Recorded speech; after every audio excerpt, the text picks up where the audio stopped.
All right, welcome back, ladies and gentlemen, to Cultish, Entering the Kingdom of the Cults. My name's Jeremiah Roberts. I'm one of the co-hosts here. I am joined, as always, by Andrew, the Super Sleuth of the show. Super Sleuthing up in the background, up in Harriman, Utah. Andrew, how are you doing, man? How'd you like that first episode on the Hebrew roots? I loved it, man. It was long awaited for, right? And I think that it was very thorough, and I'm very excited where we're going to be going with this whole series actually on the Hebrew roots movement. So yeah, I'm doing great. I'm praising God over here, and yeah, I'm excited. I'm just excited, dude. I'm excited about everything, I guess. Yeah, you're always excited. I'm always excited too, and your mind's always being blown. So we are going to get our minds blown here in part 2. In part 1, we just kind of gave just a general overview of the movement, just a tiny bit of its history, and just maybe a general consensus of the culture of its appeal. But what we're going to try and do is, this is a group that's very decentralized. So I don't think there's any way, even in this podcast, we're going to be able to accurately nail down the theology behind every single particular group, but we just want to hopefully give just a general consensus, a general primer into some of the theological and epistemological claims behind the Hebrew roots movement. So we are joined once again by Andrew Schumacher. Andrew, it's good to have you back. Good to be back. Okay, so I know we kind of had an outline here, but just off the get-go, because I mean, you've explored this is in close proximity, your wife got into it, and it's sometimes, something comes afoot that's unexpected or surprising, and somehow becomes, I got to research this and figure it out. So just from your understanding and your perspective, when you talk about the importance of theological topics from most important to minimal, what would be some of the most important things to kind of look out for, or just to kind of be aware of as far as what are the top concerning sort of theological or epistemological claims in the Hebrew roots movement that we should be wary of? So real quick before I do that, just to correct one thing. My wife didn't really get into it. My wife, Nikki, she actually had a YouTube channel and still does. And she got connected with a lot of other YouTubers like her, wives, mothers, that kind of thing. And a lot of them were connected with people in the movement. And so we're promoting things. And so she kind of was asking about it. But yeah, as far as the most important thing, I would say the central theological point that is pretty much universal is the idea that the whole law of Moses must be kept. It's the law of God. It is eternal. Well, eternal isn't necessarily universal. It's nearly universal. But the idea that it is binding on Christians today, that we are to keep every commandment as much as we can is usually the way that it's expressed. So, they wouldn't necessarily say we have to do all the sacrificial stuff right now because there's no temple or priesthood active, but they would say that any commandment that is for you, that you can do, you should do. That's really as I've really studied it, pretty much every other doctrine flows from that. You can see how it either just logically follows from that, or it's motivated by that. It gives, that gives it a reason to exist. Now, some groups will elevate other doctrines besides Torah observance as more important than others, of course. But that's really, I think, the main thing that they all have in common. And so that's what I've definitely spent the majority of my time dealing with.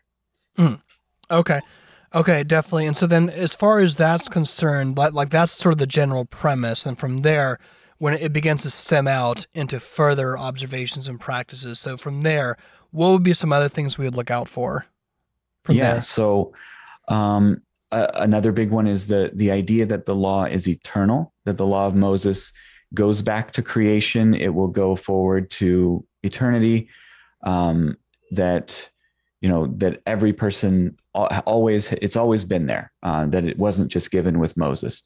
I know one Hebrew roots teacher actually promotes the idea that God and the angels keep the law in heaven, that they go and do sacrifices in heaven and all that kind of stuff. So there's this idea that it's eternal is definitely one of those. Another, that it's, of course, if it's eternal, it hasn't changed. The idea that there's no changes possible in the law. Also that the covenants, the biblical covenants, especially the ones related to the Mosaic covenant, the major ones, like, with Abraham, Moses, the new covenant, those tend to get blurred in different ways. And so you have a lot of folks that will say, well, the new covenant's really the renewed covenant, that it's the renewed Mosaic covenant because it had been broken and needed to be reestablished by Christ. And so that's really what he was doing. But then others will redefine the new covenant in other ways. Of course, the concept of a distinction between moral, ceremonial, civil law is rejected as being a man-made distinction. And as I mentioned in the previous episode, there's, that like the British Israelism of Herbert Armstrong, they believe in a sort of what they call two-house theology, which is the house of Israel and the house of Judah, and that the house of Judah is the Jews. The house of Israel is the northern 10 tribes, and they got scattered among the Gentiles. And so you may be in one of those tribes, and therefore, because of that, you're part of Israel, and therefore, you are. And they say you may be, and all of that. When you say that you may be part of the 10 tribes, how does one go about determining that? I mean, we just did the episode How to Talk to Hebrew Israelites, and then again, this is just a general term, because in this very similar, there's so many different groups and subsections of the Hebrew Israelite groups all claiming to be in the truth, but in many ways, the Hebrew Israelites, they directly correlate what tribe you are specifically in regards to your skin ethnicity, the color of your skin or your ethnicity. How does the Hebrew roots movement, how do they determine if I'm one of these tribes? You said it was the tribes of Judah, right? Of Israel. Israel, northern, yeah. How do they figure that out? So if someone tells me that, it's like, okay, well, how would I go about figuring that out? Do I do a genealogy? Do I do some sort of test? Like, how do I do that? Well, you believe, right? You believe in Jesus, right? So you must be one of the called, man, one of the elect. That's what I would assume. Well, if you believe, then that's what it is. Sorry, I was just trying to think like how they would think for a second. That's what I would assume. Yeah, and that is definitely one of the ways that they would promote it. There's a lot of variety in that. Some will. I think the most common way I've heard it is that, the tribes just got so interspersed that pretty much anybody probably has some Israelite blood in them somewhere. And so, or they might say something along those lines that, that the fact that you believe is evidence that you're one of God's people that he's calling back, and that kind of a thing. But I've also seen, more fringe folks who try to make all sorts of arguments about, where someone's from, and that these descended from this tribe of Israel because of XYZ. They're kind of digging into esoteric history stuff. So it varies quite a bit. The most common way I've heard it promoted, though, is really just to say that when the point of it isn't so much, well, for some it is, but the most common way I've heard it promoted is not so much that you are definitely physically descended from one of the 10 tribes that were lost. Rather, it's to say that, to try to make the argument that when Paul talks about Gentiles, he's talking about the northern kingdom, the house of Israel, when he's talking about Gentiles. And in doing so, they can then argue that, see, Gentiles are also expected to keep the law. The Gentile, the 12 tribes were there at Sinai. All 12 tribes were there. All 12 tribes said that they would keep the law. You are likely part of that. So that's kind of the main point of it, seems. I have a thought on that, but go ahead, Andrew. Yeah, I want a question with regards to eschatology then for two-house theology, just to hear kind of what they think. So say we've got the diaspora, we've got the splitting of the Jews from the northern kingdom going all over like the Middle East and things like that, and then mixing their blood mixes essentially. So we have like the called, the foreknown, the predestined. All of these people are essentially of the mixed blood, but they do have some Israelite blood. So in terms of eschatology, what is the for people who hold to two-house theology, what is the consummation then? Essentially, is it that all of a sudden all of these mixed blood people get back to one and they recover the Mosaic law? Like what is it in that sense? That's a big part of it, but it's not. They see it as not. So eschatology is we could probably do an entire thing on that, but their eschatology is very similar to, though they would definitely reject the label, but very similar to a dispensational premillennial eschatology. They would reject the label because they don't like dispensationalism, because dispensationalism says, well, there was the dispensation of Moses and they were under the law. Now we're in a new dispensation, so we're not under the law. So they definitely don't affirm that label or that overall theology. But in terms of what they say about the last days, it's very reminiscent of a lot of dispensational theology. And they would, yes, I've definitely heard a lot of discussion around God is revealing and awake. They use the term awakening a lot, just similar to the Hebrew Israelites, that God is awakening his people from all the tribes and gathering them together, for the last days. And they don't think that it's even though we might say, well, okay, if it's everybody, then it's everybody, right? But no, it's not everybody. It's just, the people from all over are coming back and they're coming to Torah, and that's what's gonna, that's gonna happen here. But really, they're going to be awakened, but then Jesus is going to come back and there's going to be a 1,000-year reign where he rebuilds the temple and there's reinstitute sacrifices and all of that, is sort of goes along with that. But definitely the idea that, people are being awakened to their Israelite heritage is a big part for a lot, definitely not all, but a lot of folks. Yeah, and again, just even that fundamental foundation, the epistemological foundation, and this is similar to what I've seen in that document, Zeitgeist, that's kind of going through it and kind of analyzing some of the claims made.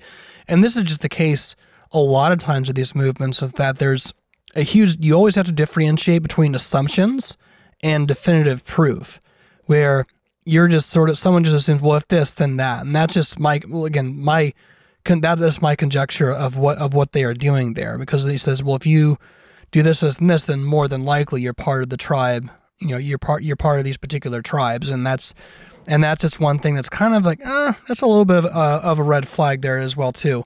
So another category, and this is a case too, because I would like to get more clarity on. You put one of the main concerns is a denial of the Trinity, and so how does specifically does the Hebrew roots, how this affects the Hebrew roots movement? I would assume this isn't representative of everyone in the Hebrew roots movement. I'm assuming that there are people within the Hebrew roots movement who would believe in the Trinity, would attest belief into it.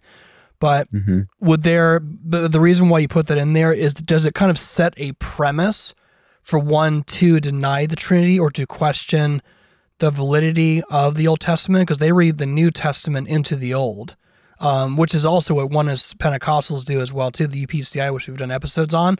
Or explain to me, how do those two things go together? So just so I understand, so you're asking how I understood. So you want to talk about their different views on the Trinity? Well, yeah, just we say like the denial of the Trinity in relation to the Hebrew roots movement. How do those two things get fit together? Right.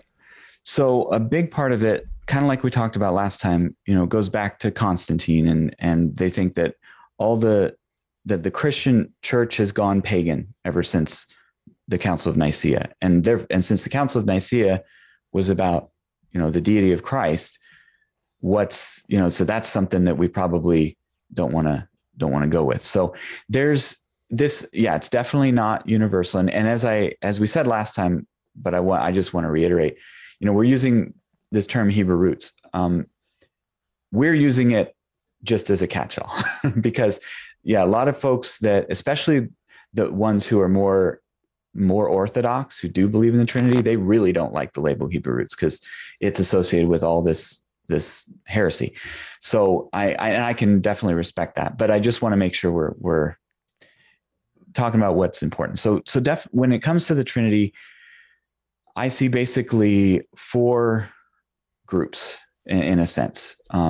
There's those who are Trinitarian, those who are staunchly Trinitarian. They believe they've read their Bible. They know that it teaches that the Father is God, the Son is God, the Holy Spirit is God. They are one God, but distinct in person. They think, yes, Trinity. And they may not like the language. They may not use the word Trinity. They may prefer to use the word triune, which, that happens. But, their theology is on. So you have those folks, and then you've got those who deny it, falling into various historical heresies. So there are Arians, there are modalists, there are Unitarians. So, and so basically to not just throw labels, Arians and Unitarians both believe that Jesus is not God, not the one God, but Arians and Unitarians differ on whether Jesus preexisted. So an Arian thinks that Jesus preexisted. He was God's first creation. He was there at the creation of the world. So that view is represented, as well as the Unitarian view that Jesus is just human, had no preexistence prior to being in Mary's womb.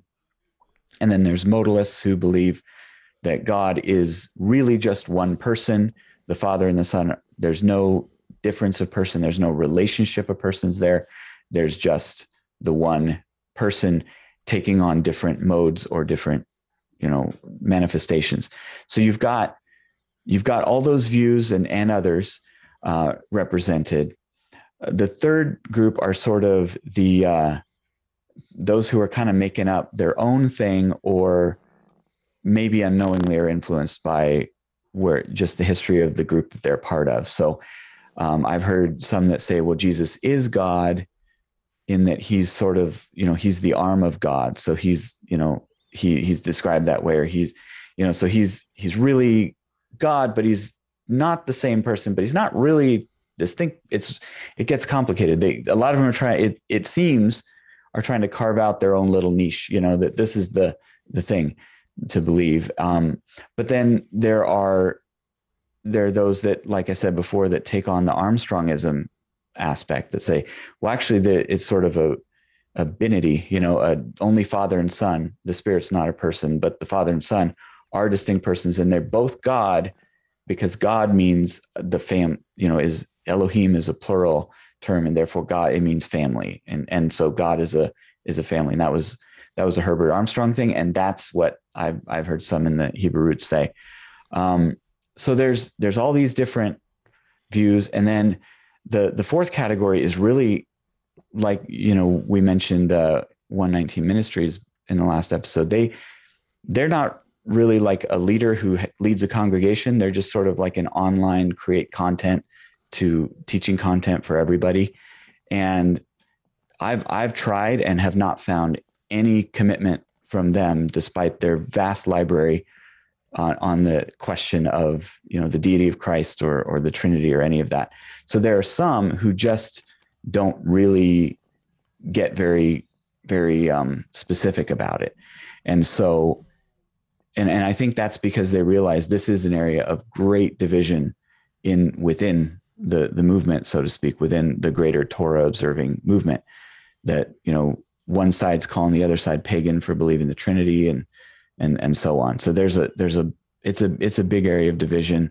I know someone personally who in my area who leads a congregation that's calls themselves Messianic, but kind of within this broader movement. And he and I chatted about the fact that they had some non-Trinitarians coming in, and he had to put his foot down that the Trinity is true, and he lost about half his congregation because of it. Okay.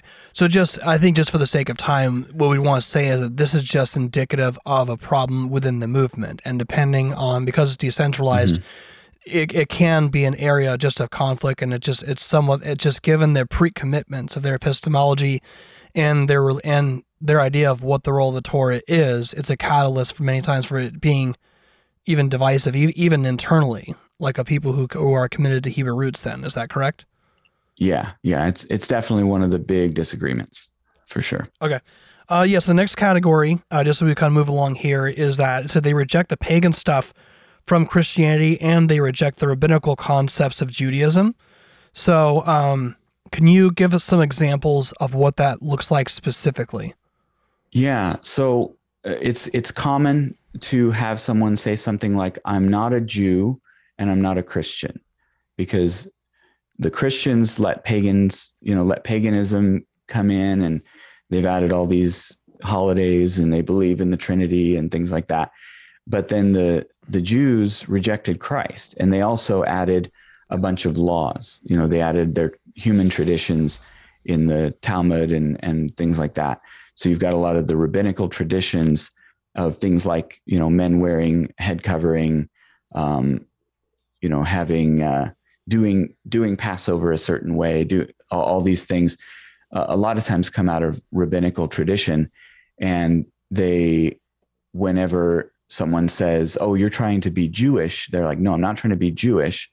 I'm trying to follow the Torah." And, the Jews follow the rabbis. I follow the Torah. So they definitely try to distinguish themselves as the ones kind of in the middle that are holding to the truth where these others have gone astray. Okay.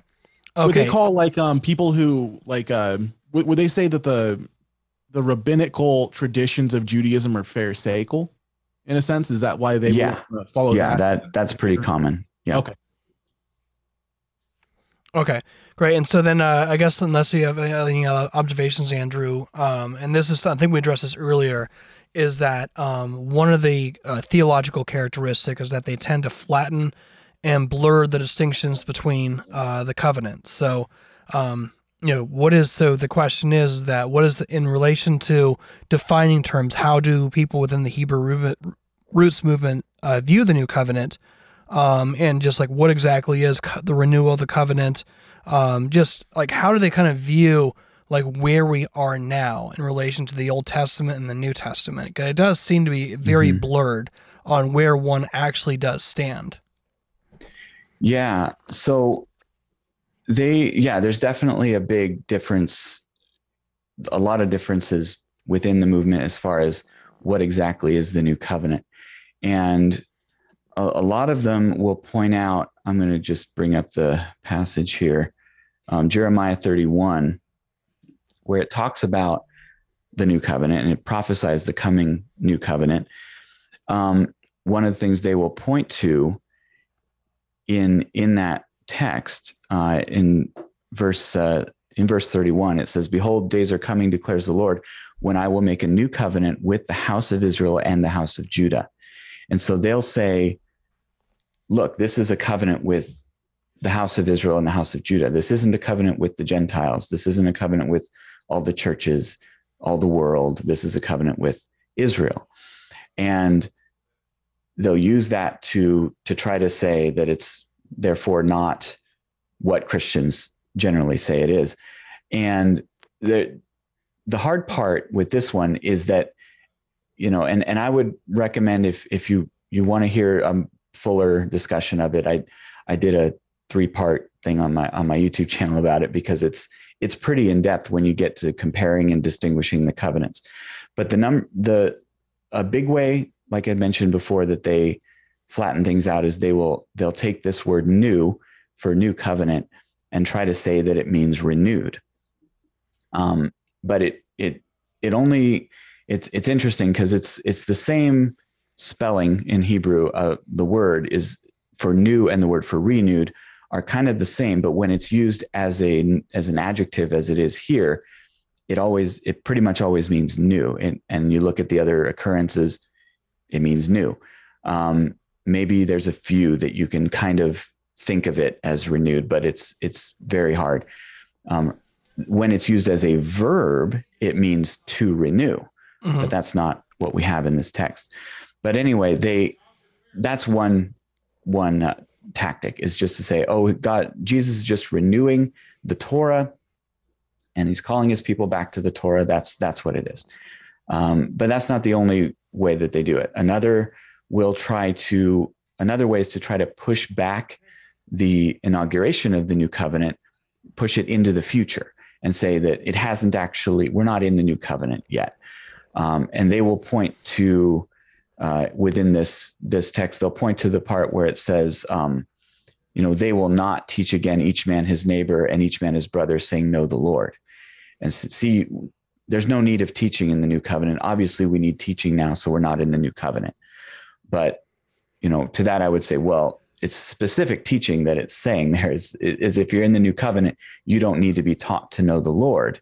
And that is different from the old covenant, because under the Mosaic covenant, it was made with a physical group of people, instituting them as a nation, and not all of them knew the Lord. It wasn't about your relationship with the Lord necessarily, whether you were in that covenant and subject to its terms and commandments.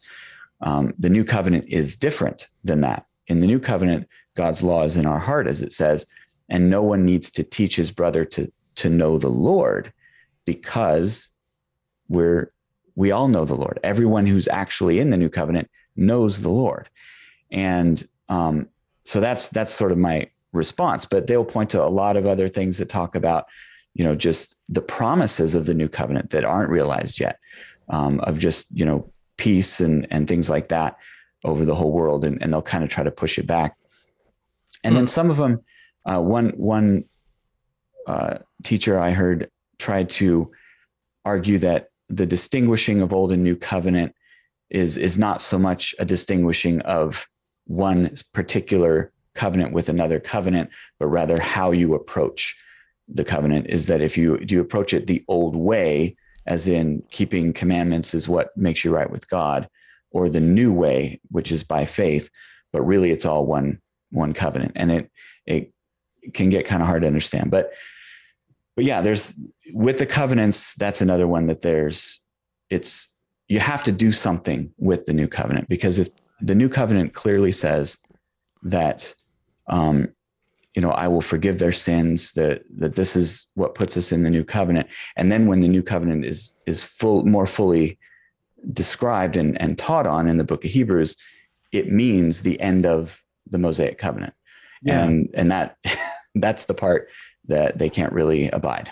Quick question for you. So with regards to this renewal of the covenant, or like a promise of the new covenant coming in the future, how does that change the gospel for them then? You would assume that the gospel would essentially change as well. Yeah. It does. And again, this is not universal either. There are those who preach the biblical gospel, that Jesus, he lived perfect life. He died, he rose again, he's seated at the right hand of the Father.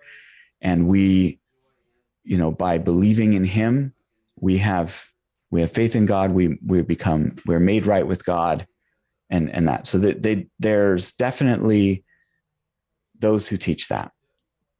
But because of the different views on the new covenant, that often does change things with regard to the gospel, or just the commitment to the law is so great that they want to read things a different way. And, one of the ways I've heard it read is that they said, well, yes, the gospel is the good news, but the gospel was preached to Abraham, and therefore it was in the Old Testament, and therefore, the gospel is the law, and faith is the same as faithfulness, which is keeping the law. And so there are some who will say, yeah, if you believe the gospel, what that means is you keep the law. And this it's a difficult theological point, because again, you can't assume what someone believes, because there's some who, I would say that even though I disagree on certain commandments, how we relate to those commandments and whether we are supposed to do them the same way as ancient Israel did, I also believe that if we have faith, then we're going to obey. Christ. You know, Jesus said, if you love me, keep my commandments. If we really love Jesus, we're going to obey him. So someone who, even though I believe we're saved by grace through faith alone, there's no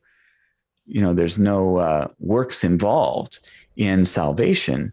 Salvation is a whole, spiritual change, and it's being brought into spiritual life. It changes a person to where they now want to obey God. And so we obey God. And if someone's not doing that, if someone's just continuing to live a life of sin, then that gives us good reason to doubt, does this person really know God? And so this is where you have to be careful, because I've had a lot of folks in the movement say to me, well, what about James? What about, all these things about works? Yeah. And I say, I do believe that we're supposed to obey. I'm not saying, oh yeah, you don't have to do what God says. But what does happen is that some will say, literally, faith and works come together to bring about salvation. And some will say, oh no, it's all about faith, but we redefine faith as keeping the law. So there are all these, you can't just assume it's like a different language. You can't just there's assume a language the barrier. Definition.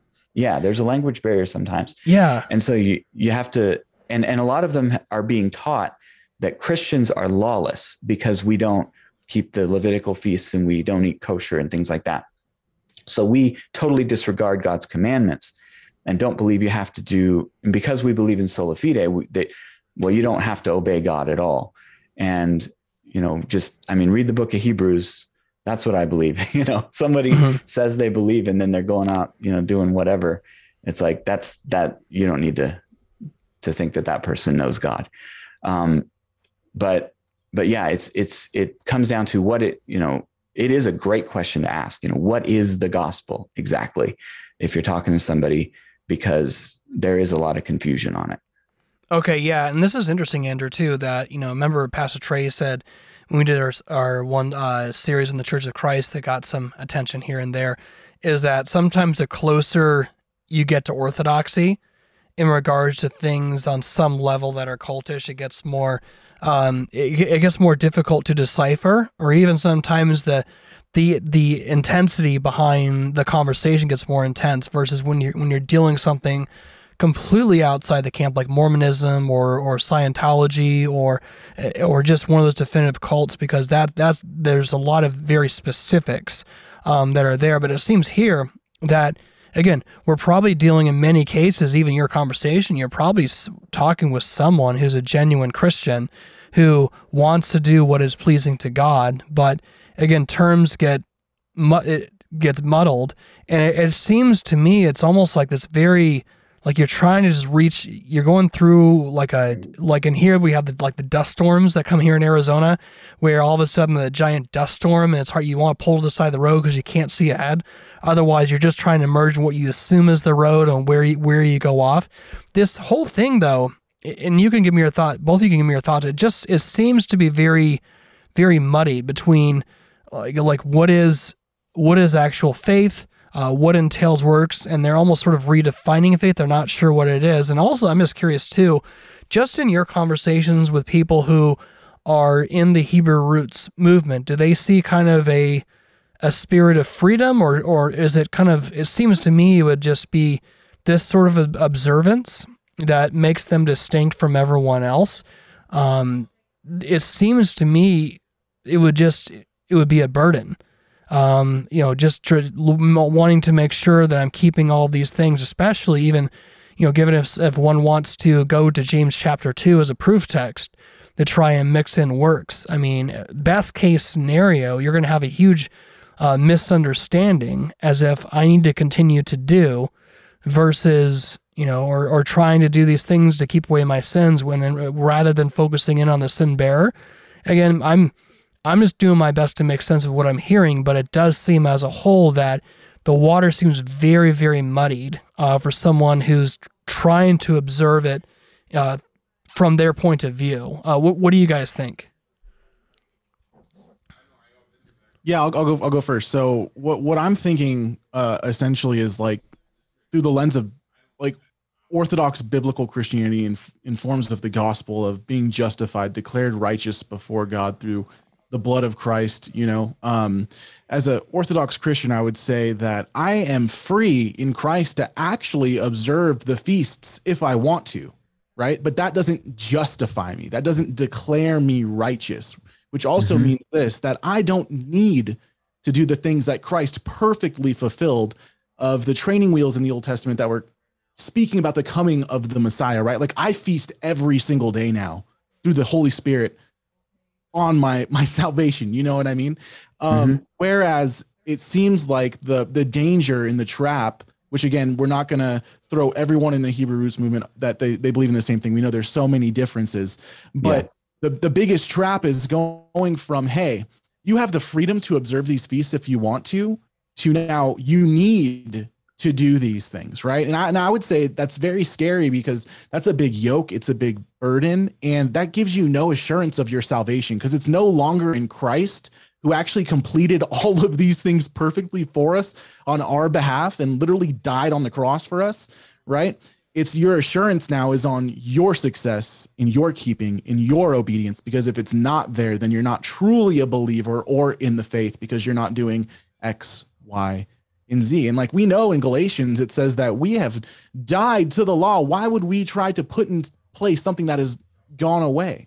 Why would we try to bring it back? Right? We have died with Christ. It's no longer I who live, but Christ who lives within me. And I obey God by faith in Jesus Christ.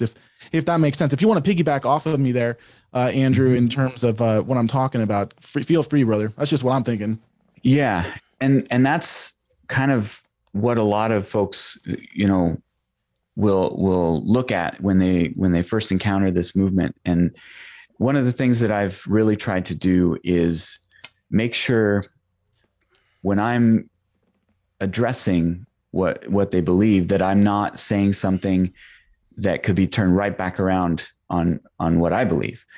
And, it's inconsistency is the mark of a failed argument. So if I say something like, well, Jesus died and he took all of that on himself, and we say, well, he took the law on himself, so we don't have to keep the law, then the retort is very quickly, oh, so you think you can murder? You think you can commit adultery because Jesus took the law on himself, right?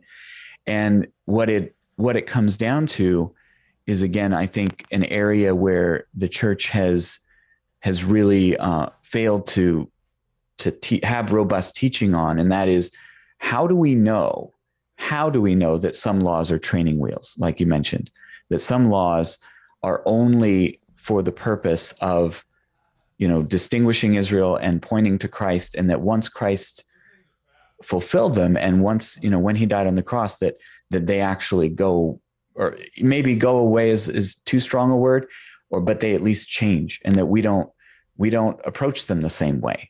That's the language I tend to use, because I think that, to take one example that I think we have some really good scripture that discusses is the Sabbath, that I think that we still, as Christians, even if we do not believe, that, the seventh day of the week is the day that we're supposed to rest, and that's how we keep the Sabbath, that we are still supposed to keep the Sabbath, but in a new covenant way. And that new covenant, how do we know what that is? Well, Jesus told us. Jesus said, "Come to me, you are weary and heavy laden, and I will give you rest." It's no longer a day we rest. It's Jesus who gives us rest. And in Hebrews chapter 4, it says that, it talks about the rest of God and how really and the author keeps reiterating, today do not disobey, do not, lack faith, all of that. And he's citing over and over again, Psalm 95, I believe. And he keeps saying all this stuff about rest and how they didn't enter into rest because they didn't believe. And he says, we who believe have entered into rest. And a Jew hears that and they think, wait a minute, what about the Sabbath? What about the seventh day? And the author of Hebrews knows that that's what he's saying, because he says, someone, you'll say, or someone will say, I think, or it's written somewhere, I think is how he puts it. It said somewhere about the seventh day. And I tell you, today is the day. Do not fall away. So he says, he takes the seventh day and he says, today, it's today. Faith is what gives us the true Sabbath, which is rest in Christ. That's what the Sabbath always pointed to. So if someone asks me, do you keep the Sabbath? Well, yes, every day I keep the Sabbath, not just on the seventh day. But I do it in a way that is informed by Christ. And I think that there's a lot of ways that many of the feasts, because of the way they point to Christ, we approach them differently. We can't approach any of the feasts the same way. Every feast, frankly, including the Sabbath, though not for individuals, every feast has sacrifices in the temple. So no one today in the Hebrew Roots movement is observing the Levitical feasts the way that they were presented, because they all involve animal sacrifices. So the idea is, and this is where I think when we're talking about works and the law and how we relate to it, that yes, Christ died, and what they would say is he died to take on the curse of the law, to take away the penalty, but that doesn't mean that we can just go out and break it. Right. And I would say, I would hardly agree. Yes, that doesn't mean we can go out and break it, but it does change some laws, because some laws were not eternal moral laws. Some laws really did originate when God gave them to Moses at Mount Sinai, and they had a specific purpose. And you can read this in the Torah itself. God with these laws, he says, I've given you these laws because you are, and I'm paraphrasing, but you're unique. I brought you out of Egypt. You're not the other nations. I'm Yahweh, your God. You are my people. That's why I'm giving you these laws. And so the question is, well, if that's why God gave them, for example, the dietary laws, then it doesn't work if you say the dietary laws were for all the nations. Everyone's supposed to keep the dietary laws. The Egyptians, the Assyrians, all of them were supposed to do that. Well, then how would it make Israel different? How would it denote this special relationship that God was establishing with Israel? It wouldn't. And so those laws are specifically for that. And then when we get to the New Testament, we see how those are treated in light of the work of Christ.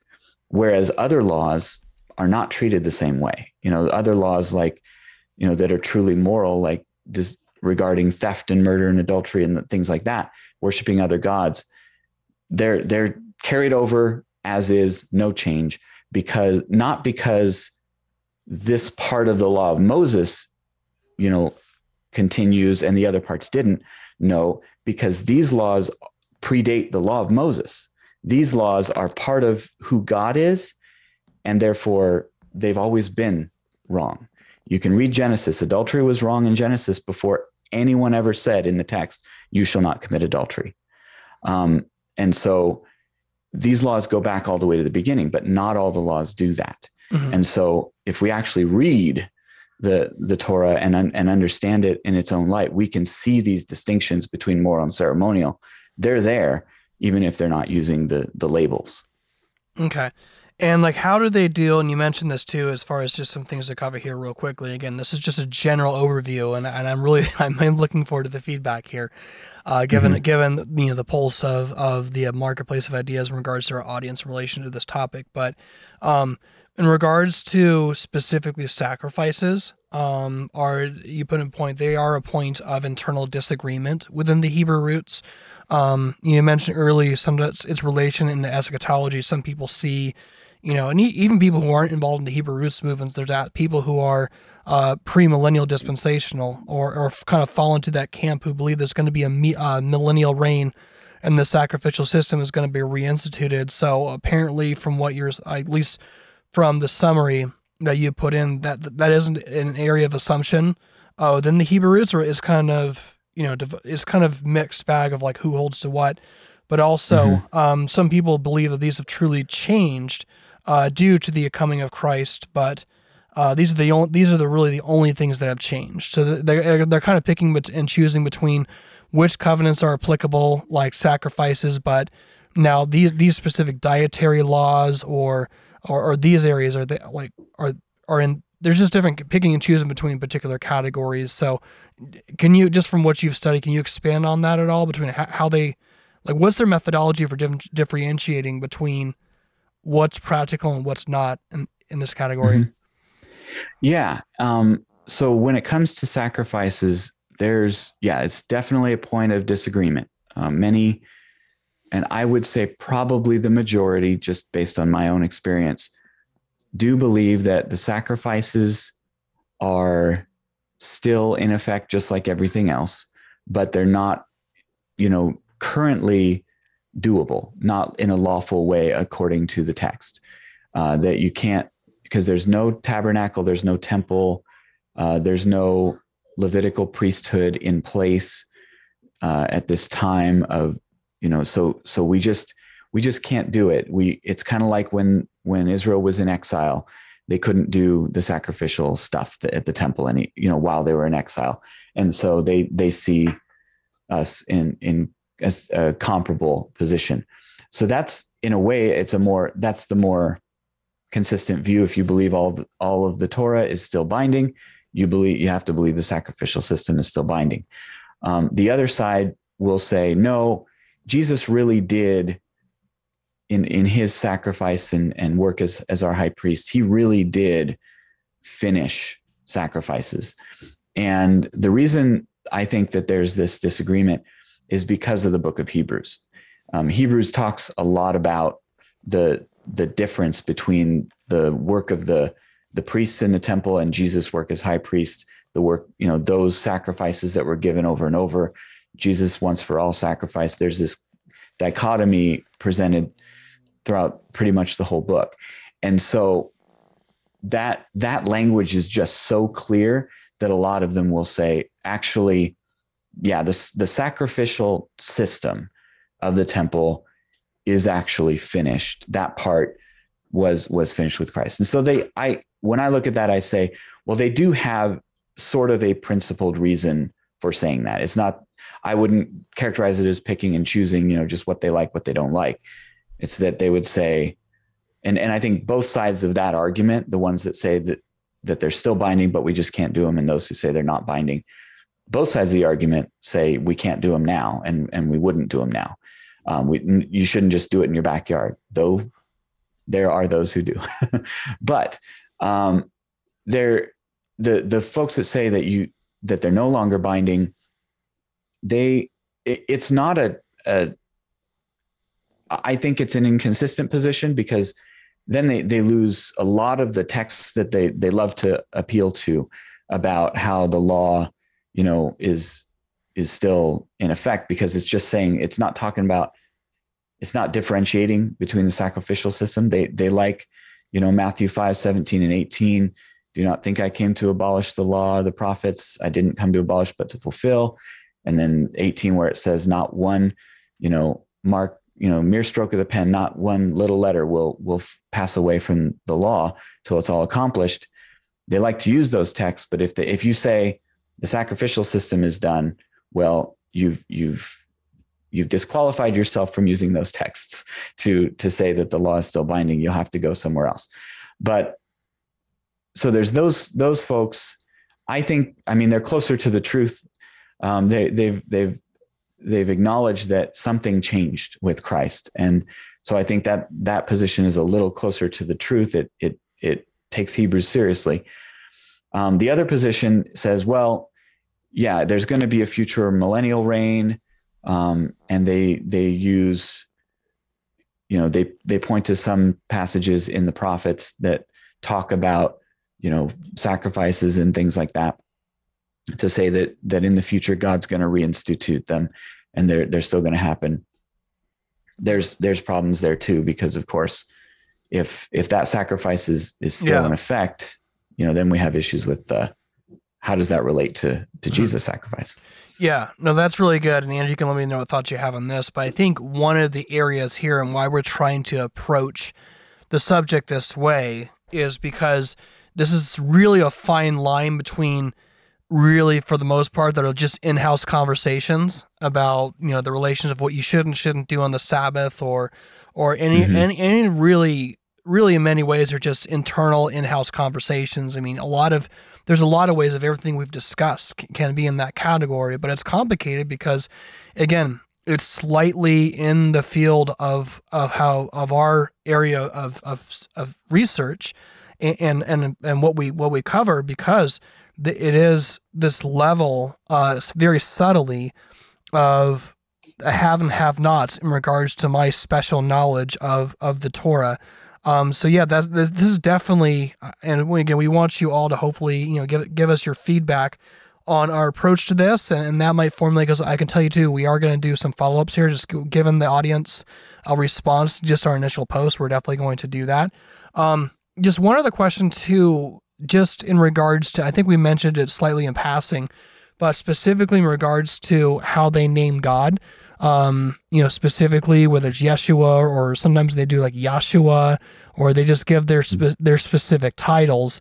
That tends to be a very, even in our comments on our Facebook page, there's a couple people talking about just the encounters that they had when they're out doing ministry, for example, at an abortion mill, and someone was alongside of them, and here they are trying to stop babies being murdered, and they couldn't just agree to disagree. Okay, well, for you it's Yeshua, for me it's Jesus. Okay, we got something more important, a bigger fish to fry. And again, this is not indicative of everyone, but it does, in this particular instance, it just seemed to be something that this person's friend would not let go. Like, it has very black and white.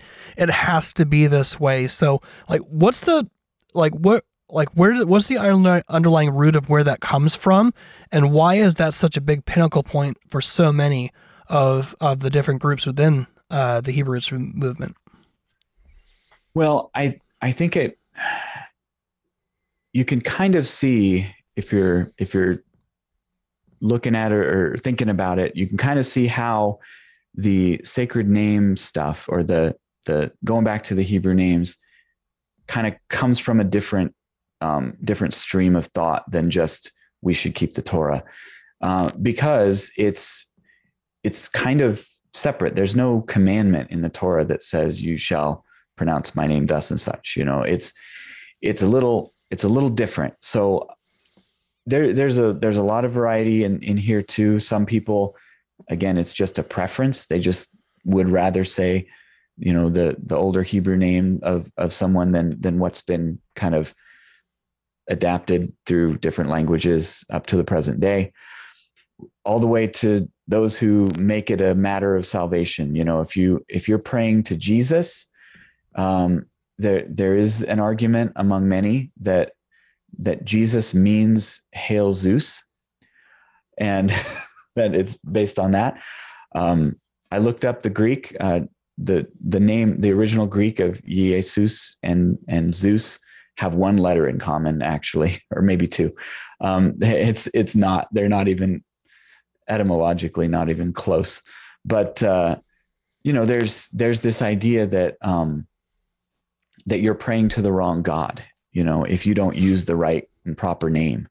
And therefore I just, look up, look up Jesus and Mark of the Beast, and there's plenty out there that say that if you worship Jesus, you're taken, that he's the beast of Revelation, and you're not worshiping the true God. So yeah, so there's that extreme end. And then the fact that there's disagreements about how these names, are supposed to be pronounced, has led to obviously divisions within, where some people say, well, you say Yeshua and you say Yahusha. And so these guys can't get together. And I think when I look at it, I think it all stems though from the same sort of mindset. The mindset, which isn't so much what does the Torah say? The mindset is how have we in history lost the original, fill in the blank. And therefore the Torah is part of that. Oh, we should go back to keeping, these particular commandments, and we should go back to pronouncing names the way they were originally pronounced. And so they'll say, you know, the Hebrew names for these different people. I think it's interesting though. I haven't, they like to do it with a lot of characters in the Bible. I haven't heard anyone try to tell me who, you know, the original Hebrew pronunciation of Luke yet. Luke being a Gentile. And so that was probably, you know, I think it was like Lucas or whatever it was in Greek, but you know, nobody is like, oh, you know, this is the original Hebrew of his name. But I'm sure someone out there has attempted to do that. But yeah, I think it comes from a mindset of let's try to recover the lost ancient whatever. And so we're going to do that also by replacing how we pronounce names. Mm-hmm. Definitely. I appreciate that. Andrew, any thoughts you have on that? Any questions you have before we jump on the next topic? The only real thing I'm thinking about is like, this is why it's so important to be like in a local body with a good under shepherd, a good pastor in that leadership, not forsaking the assembly, why the Lord had put qualifications in place for his sheep to be looked after. You know what I mean? Like, that's why it is so important. Because I think when you don't have that, you can fall prey to so many things. Like even Paul was telling the leaders of the churches, he said, there will be wolves, right? He said it. He's like, I'm going here. I'm most likely going to go die. You're never going to see me again. But remember, there will be wolves. They're going to be from within the body, and they're going to try to devour the sheep, right? Like, this is why it is so important to be part of a local assembly, because God has instituted it in place, right? In order to protect his sheep until we see him again. And I don't know. It's just it rings me as being so important right now. I don't know. That's just something I was thinking about. Okay. All right, good. That's a great observation, Andrew. So, so I think as we wrap up here, I think this is sort of a good general overview. Again, this is just one of those things too, where we want to be careful and kind of, this is just an introductory to the conversation, that this, for the most part, you know, as a whole, a lot of the issues within the Hebrew roots movements is on many levels should be in-house conversations where people can agree to disagree, but it also is subtle because it's very, very close to orthodoxy. And this is why I think, you know, our audience, we have people who are atheist and agnostic and different people who listen in and enjoy our podcasts, but you know, people know that we are predominantly we're unequivocally viewing the world of the cults from a Christian worldview and a Christian perspective. And so I think one of the reasons why this is such a big pulse in the marketplace of ideas is because it's so close in proximity to just orthodox basic Christianity. And, you know, it is, you know, there are aspects that are concerning, because if you read the book of Galatians specifically, like Paul was dealing with this exact thing. And if you're going, for example, to believe that Christ's atonement was basically enabled us to keep the Torah, you can post a lot of those red flag emojis or emoticons there. You know, that's a lot of similarities. My spidey sense would go off just given the concerns of what was going on in the Church of Galatia. So I think this is a level where we don't want to be black and white and throw out the baby with the bathwater. But just given, I would just say off the get-go, and you can give us your feedback on this, and you can let me know, both Andrews here, is that this does seem to be a complicated mixed bag of wolves and sheep with a lot of fogginess to differentiate between the two. You know, there's people that, you know, there's plenty of people I know who are genuinely Christian and they can kind of get, veered off a little bit and be under a burden and a spirit of legalism, not realizing the freedom that they have in Christ.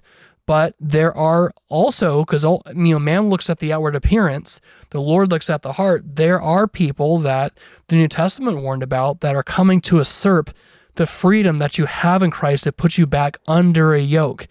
And that's where, you know, we do need to have a conversation about these particular topics, because either way, this is, we want to deal with grace and compassion, but this movement as a whole, just from what I'm seeing, there's a lot of levels within what we talked about that is very theologically dangerous, and that's why here at Cultish we are talking about it. There's a level of this appeal to hidden knowledge, that my special understanding, my special knowing of the of the Torah that no one else has and has been lost from the church, but now we're trying to recover it. I mean, how many times have we heard that with you fill in the blank? You take away the Torah and fill in the blank.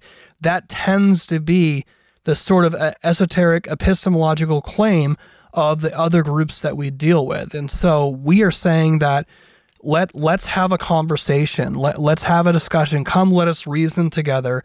You know, we want to honor Christ. We want to honor the Lord. And even with a group, even though I haven't really looked at Psalm 119 ministries, the concept behind Psalm 119, we should love the law of God. The law of God is a blessing. It says the law of the Lord is perfect, reviving the soul. That should be our attitude. But it's very easy, any sort of misuse of any aspect of the full counsel of God, and just any aspect of systematic theology, anything that's a distortion can end up hurting people. So there is also just an underlying concern that any sort of distortion of having bad theology, that ends up hurting people. And I can tell you just from the comments we've seen, there are a lot of people who have come out of this movement who were under a serious yoke of spiritual oppression and legalism. And that's an area of concern too, as we unravel and we continue this conversation. So yes, we invite you, if you are part of the Hebrew Roots movement and you want to give a critique of what we brought up in this initial conversation, please reach out to us. Let's have a conversation and let's continue this. So those are just kind of my thoughts here as we wrap up here. What are your guys' kind of final thoughts as we kind of just throw this out before you get ready to throw this out into the marketplace of ideas here? Brother, I think what you said was beautiful. I don't think there's anything that I personally could add to that. What about you, Andrew? What are you thinking? What I would probably want to stress at this stage of the conversation is that all we've really done at this point is outlined what is this movement about and what are the beliefs, and done very, very little when it comes to argumentation, to exegesis of texts, things like that. And so I would say if you're disappointed at this point that, oh, well, my chestnut argument for why I believe, we're to keep these particular laws in a certain way hasn't been addressed. I would just say there's only so much, especially when the goal is just to kind of spark conversation. There's only so much you can get into. I do hope we have, another opportunity that we do sit down and kind of go through some of the favorite arguments, both that they would present and that from the Christian perspective we would present to show why this is in error.